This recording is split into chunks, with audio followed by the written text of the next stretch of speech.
culto de adoração. Mas a gente sabe muito bem que muitas vezes a gente entra aqui, a gente esquece de uma coisa muito importante. Nós estamos na presença do Senhor.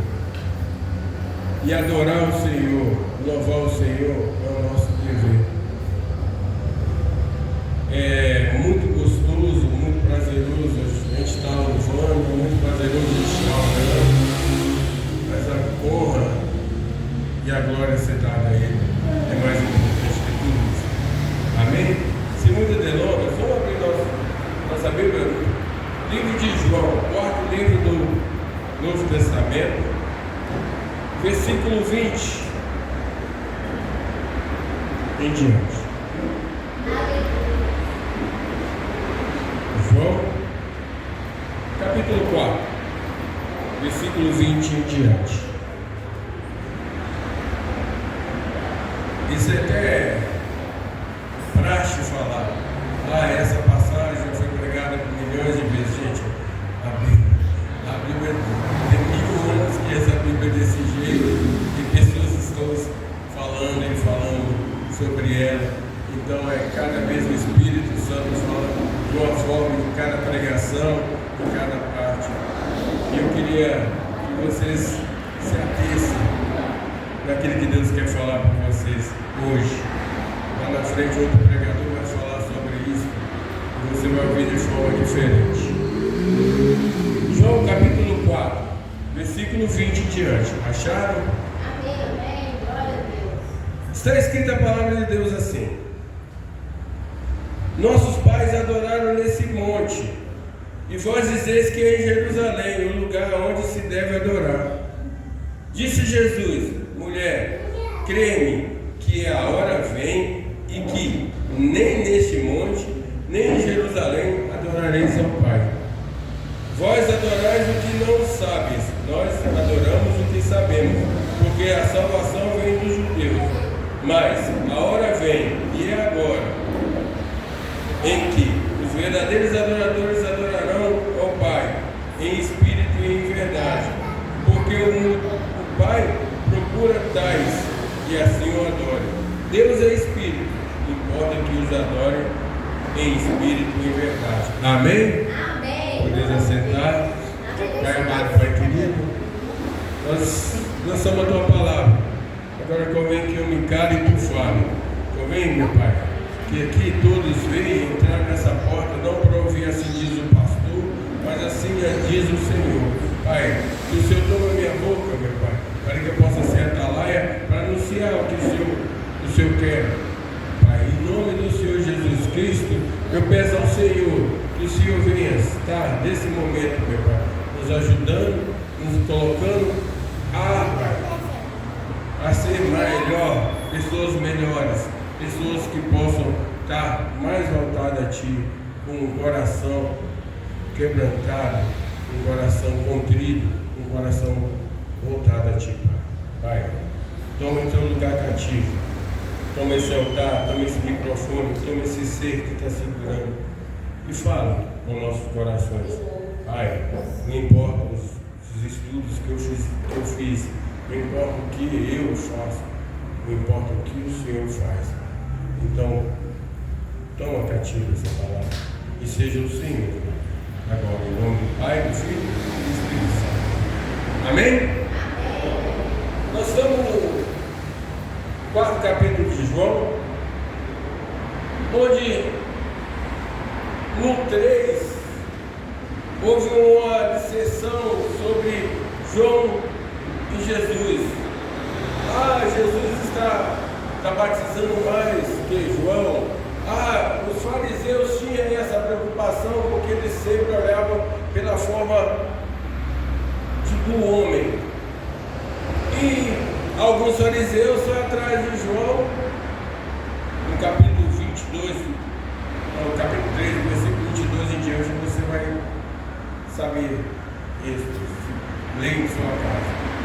E esse fariseu chegou para ele e falou: mas Jesus está batizando. Ele falou: gente, eu já te falei para vocês, eu não sou Cristo. Agora convenha que eu diminua e que ele cresça. A minha obra já foi feita. Eu vim para abrir caminho, a voz que clama do deserto. Aí, os fariseus ficaram preocupados e chegou na voz de Jesus. Jesus, sabendo disso, para não haver mais dissensão, que ainda não era tempo de João Batista sair de cena, ele vai embora e retorna para Galileia. A Bíblia fala que ele, em vez de ir pelo caminho que todos os judeus, pois não gostaram de samaritanos, eles faziam um caminho inverso. Eles pegavam por Bereia, Decápolis, Galileia. Não passava por dentro de Samaria, como você ir para Betim, aí você tem que passar por fora para não ir em Betim. Só que Jesus achou necessário passar por Samaria. E a cidade que ele parou, em Samaria, chama Sicar. No livro de Gênesis você vai ouvir falar de Siquém, onde Jacó comprou uma terra. Os pessoal de Siquém. É por isso que essa mulher fala assim para ele: ah, nosso pai Jacó. E a Bíblia fala que Jesus, na hora sexta, ao meio-dia, Jesus caminhou, chegou lá e parou nesse poço. Que a Bíblia fala que a mulher fala que é o poço que Jacó furou e bebeu. Não tem isso na Bíblia. Mas isso é da tradição de Samaria, então a gente não vai entrar no meio dessas coisas. E Jesus pega essa mulher e fala assim: dá-me de beber. E ela falou: como tu, judeu? Porque Samaria e Judeia teve um problema com a divisão do reino de Israel. As 10 tribos ficaram na parte de cima, e Samaria era a capital da Judeia. A parte de baixo ficou com Jerusalém, que era dos judeus, benjamitas, um pouco dos Benitas.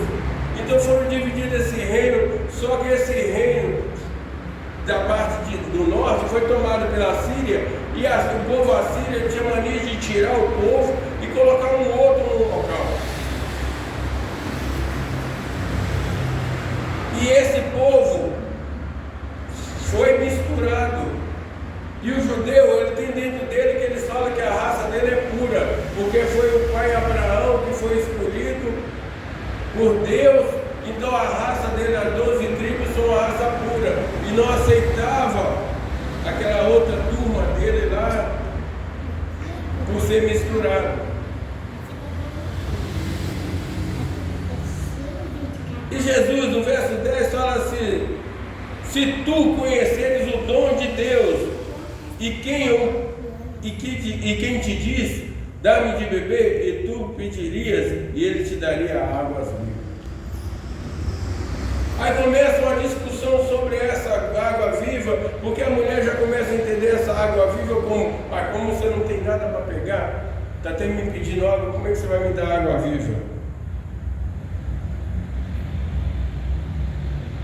Jesus responde para ele: qualquer um que beber da água desse poço terá sede, mas aquele que beber da água que eu lhe der nunca terá sede, porque a água que eu lhe der lhe fará uma fonte de água viva que jorrará para a vida eterna. Essa mulher fica meio perdida ao saber dessa água, ficou interessada na água e pergunta: Deus, Jesus, dá um pouco dessa água para que viva. Jesus fala assim: vai, chama seu marido. E ela fala para o Senhor Jesus: não tenho marido. E Jesus só disse: tem. Não tem marido. Porque o que está com você não é seu marido. Se tivesse 5 maridos, isso não é seu marido. E a mulher começa a olhar para Jesus e fala assim: tu és profeta. Aí nós vamos entrar na parte de adoração, que eles começam a falar sobre monte,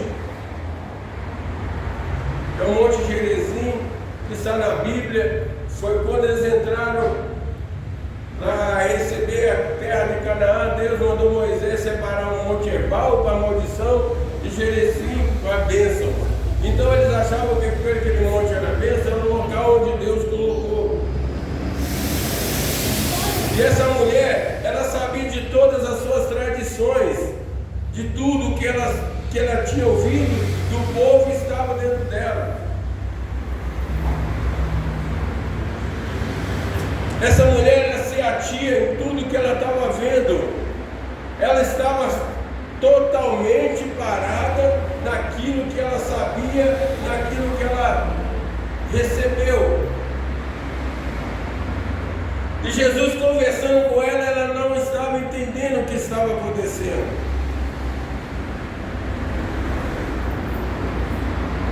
Quando Jesus entrou nessa fase de adoração, Jesus começou a mostrar que a adoração começa a mudar a partir daí.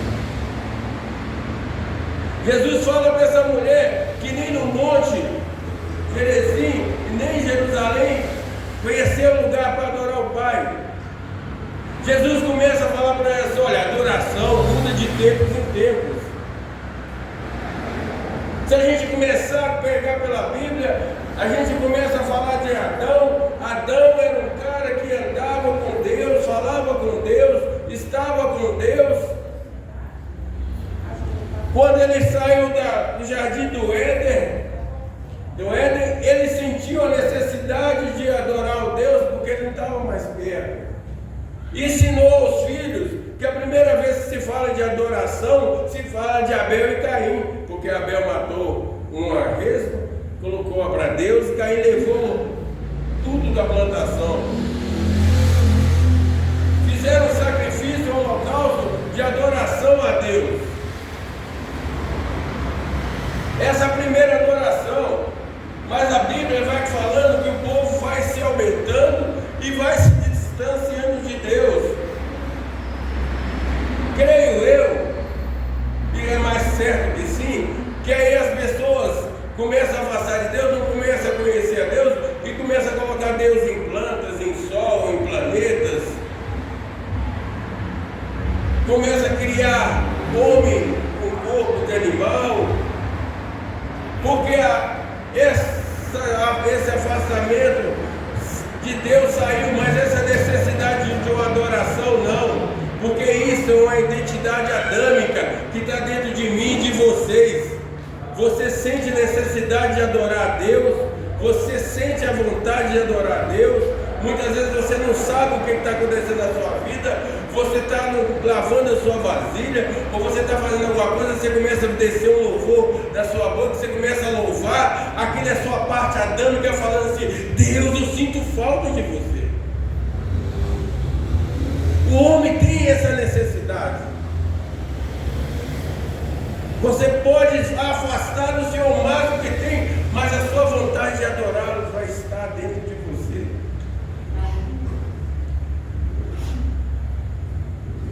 Essa evolução da adoração foi complicando mais a parte de Deus, porque a gente vê o povo se evoluindo, o povo se misturando, e umas adorações que vão aparecendo pelo Egito, Sumério, Babilônia, Mesopotâmia, e cada vez um Deus, uma outra coisa vai aparecendo, porque essa necessidade adâmica está no coração de todos nós e cria esse Deus.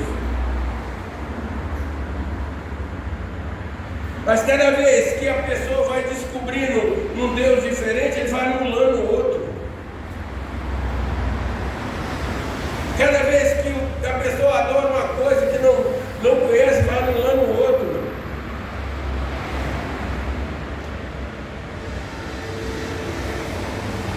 O que acontece? O que acontece é que Deus falou assim: não, peraí, está na hora de me apresentar. Vai em Ur do Caldeus, pega Abraão e fala assim: sai da sua terra, da sua parentela. Falei: sai desse tipo de adoração. venha para um lugar onde eu te mostrarei. Quer dizer, Deus estava falando assim, aí não dá para você ver, porque você vai se confundir. Você vai falar que eu sou mais um Deus. Você não vai me entender. Muitas vezes a gente coloca as necessidades das nossas vidas na nossa frente. Muitas vezes a gente coloca tantas coisas na nossa frente que a gente perde um pouco a visão de Deus. Muitas vezes os problemas estão nos apertando que nós esquecemos da necessidade que nós temos de falar com Deus. E Abraão pega seus filhos, que é um sobrinho que ele pegou de um irmão, e o pai, e vai, e a Sara, sua mulher. Longe do caminho, longe dessa visão, o que Abraão teve agora? Abraão teve uma visão que agora ele não está sozinho, sem um Deus. E cada vez que Deus se apresentava para ele, aquilo que ele tinha foi empurrado para trás. Os deuses do Ur, da Mesopotâmia, foi empurrado para trás. E ele foi entendendo que Deus estava com ele. Vocês estão entendendo? Muitas vezes a gente está esquecendo de Deus e vai esquecendo de Deus. Quando Deus começa a aparecer nas nossas vidas, os problemas vão empurrando para trás, até uma solução aparecer. Porque a adoração é que faz isso. E Abraão foi conhecendo tanto a Deus, e Deus foi dando até uma vontade de dar um filho para ele, para que seja um filho da promessa, do seguimento dessa convivência. Mas o homem, pela sua insanidade, até um programa que fala assim, pela sua insanidade, você vê que Sara, 90, na época estava 70, eu vou ter filho, né? E dá um filho através de uma escrava, pelo sistema que era antigo. Era o sistema dos caldeus, do Ur, aquele sistema de se dar uma mulher para suscitar filho para ela. Aí Deus olha para cá e fala: quem mandou vocês fazer isso? Agora eu não chamo vocês mais de Abraão, nem de Sarai. Era princesa, virou mãe de multidões. Era pai das alturas, virou pai de multidões. Muitas vezes a gente muda nossas formas, por a forma de adorar a Deus de forma errada. A gente perde nosso elo porque nós estamos adorando a Deus de forma errada. Abraão entendeu isso. Quando Deus deu um filho para ele, ele ficou feliz. Isaac nasceu, sorriso. Mas Deus virou a prova para ele: eu vou te mostrar uma coisa. Como eu sou e como o mundo é. Dá seu filho. Creio eu que tive 3 filhos, que é uma dor imensa de pegar um filho e falar assim: eu vou levar esse filho para sacrificar em adoração a Deus. Muitas pregações existem por aí, fala que ele achava que Deus ia dar outro. Eu não estou pensando nada, eu estou pensando pelo lado humano, um lado divino. Deus queria mostrar para Abraão, falou assim: Abraão, você tem que ter uma confiança em mim, você tem que saber que eu sou o único. Esqueça os deuses da Mesopotâmia, esqueça os deuses do mundo. Você vai conhecer o verdadeiro Deus. Quando ele subiu, e muitas pregações, Deus proverá. O filho pergunta: pai, cadê o holocausto? Deus proverá. Quando Deus proveu o filho com um grito bem alto do céu, porque Abraão não acreditava e continuava acreditando na visão humana. Esse sacrifício é um sacrifício humano, eu vou fazer porque é um sacrifício humano. Ele estava cansado de ver sacrifício. Se você pegar os deuses, há muito sacrifício de crianças, de pessoas, durante vários tempos. Para ele, aquele era matar e pronto. Sacrifiquei para o meu Deus.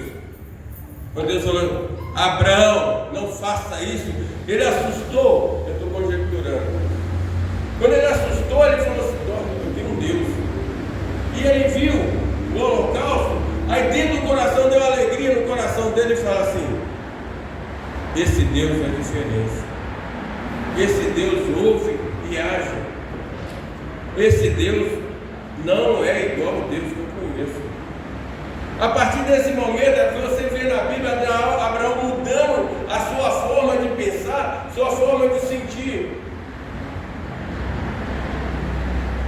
A adoração agora é diferente. Ele começa a passar por Isaac, para que o Isaac passe para a descendência dele, de um Deus verdadeiro.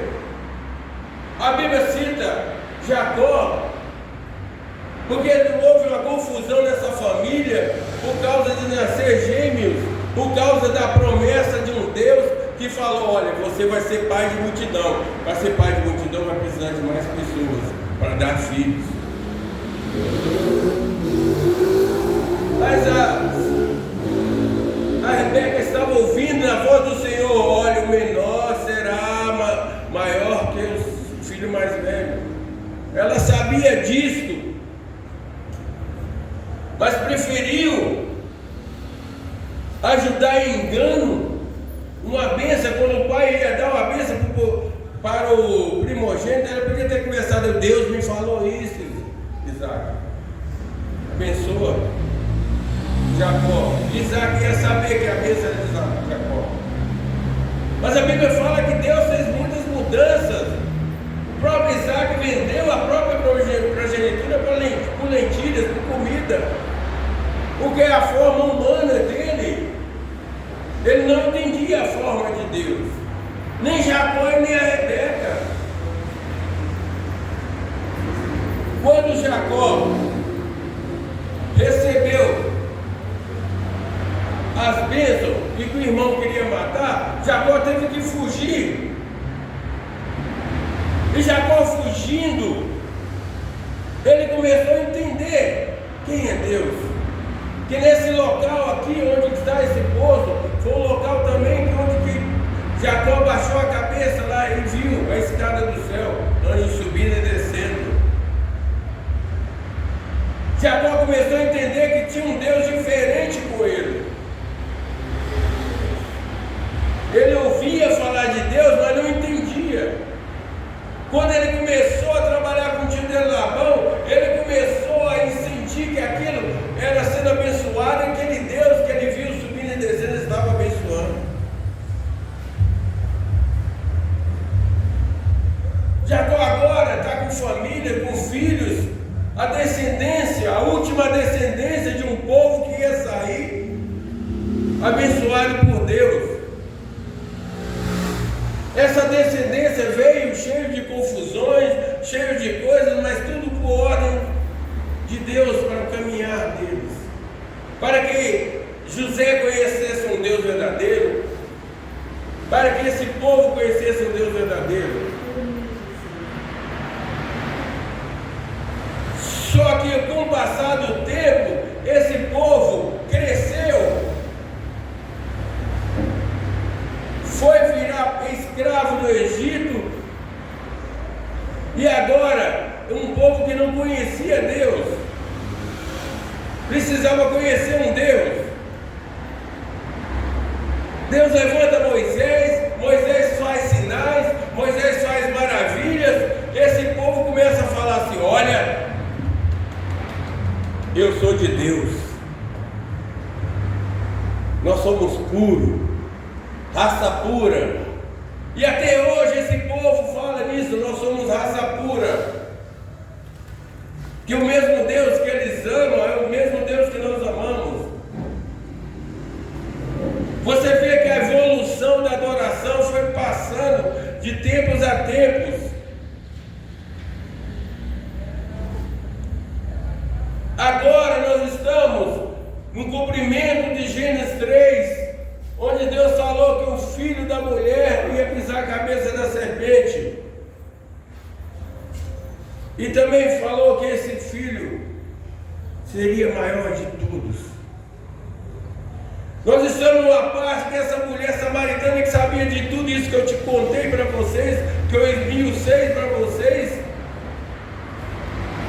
sabia de tudo isso, mas não sabia que o filho verdadeiro, o verdadeiro amor, a verdadeira presença de Deus estava com ela. Nós precisamos entender essa discussão aqui entre Jesus e ela. Quando Jesus fala da água da vida, Jesus fala dele próprio. Ele fala: eu sou a água viva, eu sou o pão vivo. Jesus sempre colocava ele como a necessidade ser dele. Muitas pregações começam a falar dessa mulher a mulher teve 5 maridos, agora não está na mulher, está no pecado, Irmão, esquece isso. Jesus não está falando isso. Jesus está falando com mesmo os defeitos que ela tem, ele vai amar e vai ser Deus dela do mesmo jeito. Aleluia. Jesus está falando assim: mulher, crê em mim. Aqui eu quero parar mais sobre essa adoração. A adoração vem de você crer que você tem um Deus, e esse Deus é Deus vivo. É complicado para todas as pessoas de filosofia. Quando você vê filósofos, eles querem achar verdade sobre a razão de Cristo, a razão da adoração, a razão de por que você adora, porque eles não aceitam a forma de fé, como Jesus falou. Aqui Jesus está falando: crê em mim, crê, acredita, vê. Ele é o único caminho. Por isso que ele fala que essa adoração agora vai mudar. Agora a adoração é ele. O pai Jacó vai ficar para trás com um monte de Gerezim. O pai Abraão vai ficar para fora de Jerusalém. Agora Cristo ia ser espalhado de uma nação onde que o próprio povo que é dele se julgava sujo. Jesus estava falando para eles que essa é a adoração verdadeira. Entendeu, irmãos? Que Jesus está mostrando que você tem que ser verdadeiro dentro de você. Não importa. Não importa como você está e como você é. Jesus não olha isso, irmão. Jesus olha a sua forma, como você olha ele. Se você olha com ele com um olhar de desprezo, eu fico olhando, muitas vezes, reis, a última é a rainha da Inglaterra, um país inteiro parando para ver um corpo passando. Jesus está vivo e pedindo para você só olhar para ele. Milhões de televisões ligadas vendo um corpo de uma mulher passando. Um corpo que hoje eu nem sei o que está lá mais. Mas idolatria está nesse povo, sobre essa mulher. É assim que nós temos que enxergar Deus. Irmãos, olha esses animais, irmãos. Olha os animais. Para que o leão vai ficar rugindo do nada? Se não é olhando para o céu e falando: Deus, eu estou aqui. Olha os passarinhos na alvorada. O horário que a Bíblia fala é o horário que Deus anda. Até hoje a memória adâmica, a memória do Éden está na mente dos passarinhos, porque eles cantam todas 6 horas, ou então toda hora da manhã. Eles cantam para quem? Para você. O homem começou a dominar e deixar o passarinho cantar, mas não canta para ele. Ele pode gritar: canta,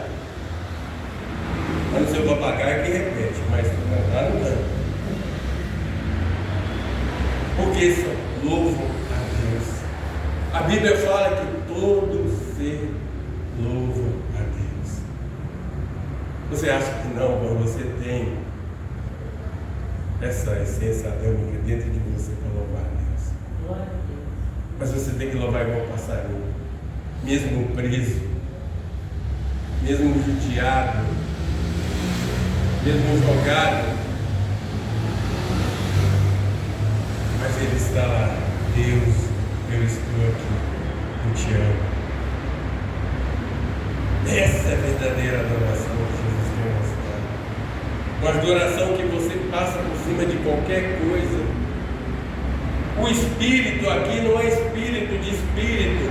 O espírito aqui é sua vontade, o seu desejo, o seu amor. Porque eu sei disso. E vou continuar sabendo disso. Porque não adianta. Deus, Ele quer ouvir isso de mim e de você. Ele ama. O dia que Adão caiu no pecado, você vê uma palavra mais bonita. Adão não foi abraçar Deus, Adão não foi gritar Deus, Deus. Ele escondeu. E o pai gritou: Adão, onde você está? Que você não veio gritando, você não veio me adorar. Não importa, irmão, o que você está passando. Não importa. Adore a Deus. Eu sou pecador. Todos nós somos. Se não fosse, nós estaríamos no céu montado. Todos nós pecamos. Não tem como. Se eu falar que eu não tenho pecado, eu sou o verdadeiro mentiroso. Todos nós pecamos, mas eu tenho dentro de mim a essência adâmica que me fala assim: adora a Deus. Deus, obrigado por esse dia. Deus, obrigado por esse café da manhã. Deus, obrigado por esse pão. Essa é a verdadeira adoração. No Salmo 51, 16, 17 está escrito assim: pois não desejas sacrifícios, senão os daria. Tu não te desejas, não se deseja em holocaustos. O sacrifício para Deus são o espírito quebrantado. Há um coração quebrantado, quer dizer partido, e contrido, quer dizer arrependido. Não despreza. Deus ama você.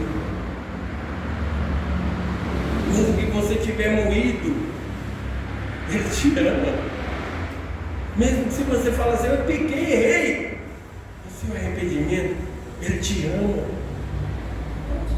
Por que você não adora? É tão simples. É só abrir a boca e falar: Deus, eu te amo. Deus, eu te amo. Jesus, no Mateus 6, Jesus fala assim: gente, procurem o reino do céu e a sua justiça. As outras coisas não serão acrescentadas. Ele está falando da forma divina e da forma carnal. Se a gente procurar Deus, Ele é justo para te dar. Mas pastor, por que acontece coisa ruim na minha vida? Porque nós somos pecadores e falhos. E muitas vezes a consequência do nosso pecado, da nossa falha, é que nos coloca no abismo.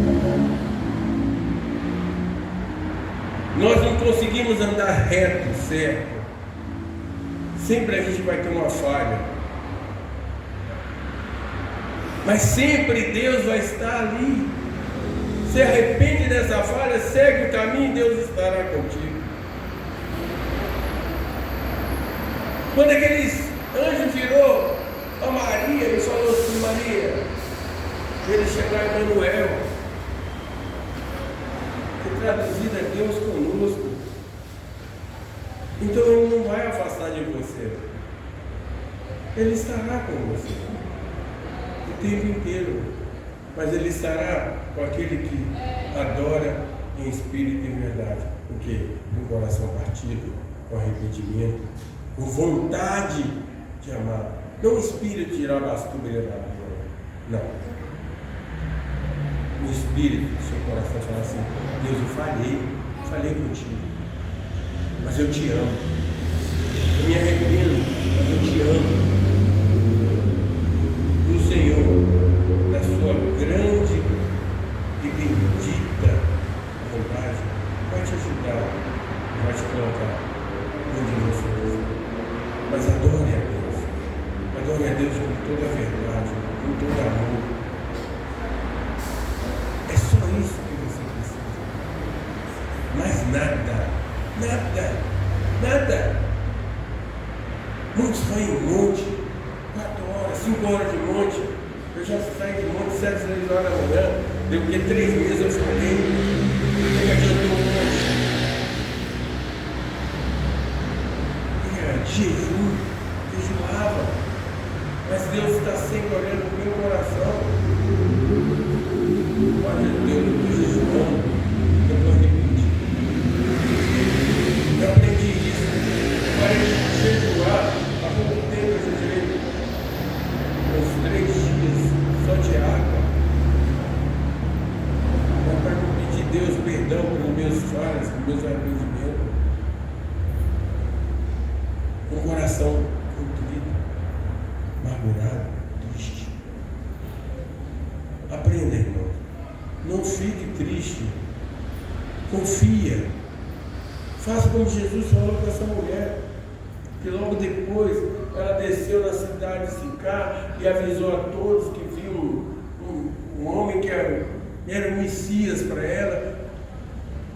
E aí todo mundo foi. A Bíblia fala no 31 que Jesus começa a falar com eles, os discípulos ficam um pouco tempo, e é onde que Jesus falou assim: olha, a ceifa está cheia, só faltam 6 filhos. Mas eu vou entrar nessa parte. Jesus estava falando com os 12 que, olha, não é só os judeus, esse povo que você está vendo, que você acha imundo, ele precisa, não só os limpos, mais os imundos precisam do Senhor. Amém? Eu quero orar por vocês. Aquele que ainda não conseguiu amar ao Senhor, confiar